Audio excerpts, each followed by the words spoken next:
जोरदार पावसामुळे वसई विरारचं जनजीवन विस्कळीत झालंय।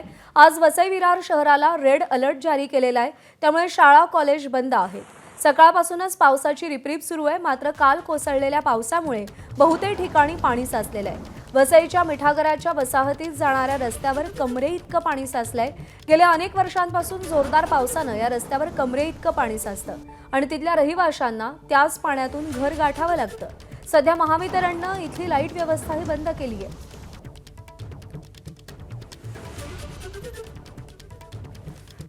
वसई पूर्वेच्या मिठागर वसाहतीमध्ये सध्या पाणी शिरलेलं आहे। मी आता सध्या त्या ठिकाणी आहे।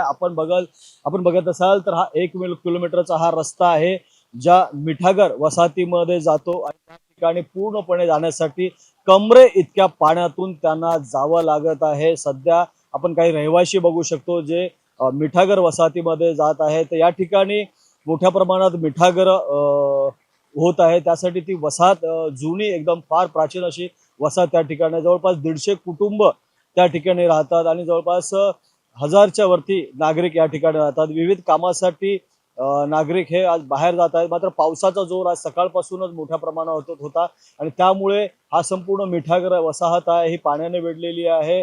घरामध्ये पाणी पायरीपर्यंत लागलेलं आहे आणि पावसाचा जोर जर असाच कायम राहिला तर मात्र घरामध्येही पाणी शिरू शकते। दरवर्षी मिठागर वसाहत ही जी आहे पाण्याखाली जाते। अनेक वेळा येथील नागरिकांनी तक्रारी केल्या, रस्ता उंच बनवण्याची मागणी केली, मात्र प्रशासनाने आतापर्यंत कोणतीच जी भूमिका घेतली नाहीये, कोणतीच कारवाईही केलेली नाही। त्यामुळे आता संपूर्ण 150 कुटुंब जे आहेत हे पाण्याखाली गेलेले आहेत।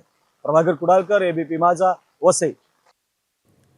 आणि पुढची बातमी ही वसईतून आहे, कारण वसई पूर्वेतील कोल्ही परिसरात मुसळधार पावसामुळे मोठ्या प्रमाणात पाणी साचलंय। परिसरातले अनेक भाग जलमय झाले असून तबेल्यांमध्येही पाणी शिरलंय। त्यामुळे तबेल्यातील सुमारे 30 ते 40 म्हशी या पाण्यामध्ये अडकून पडल्यात। सतत वाढणाऱ्या पाण्याच्या पातळीमुळे पशुपालकांमध्ये चिंतेचं वातावरण निर्माण झालंय। अडकलेल्या जनावरांना सुरक्षित स्थळी हलवण्यासाठी प्रयत्न सुरू असून प्रशासनानं तातडीनं मदत करण्याची मागणी स्थानिकांकडून केली जातेय। गाई गुरांच्या गोठ्यांमध्ये पाणी शिरलेलं आहे।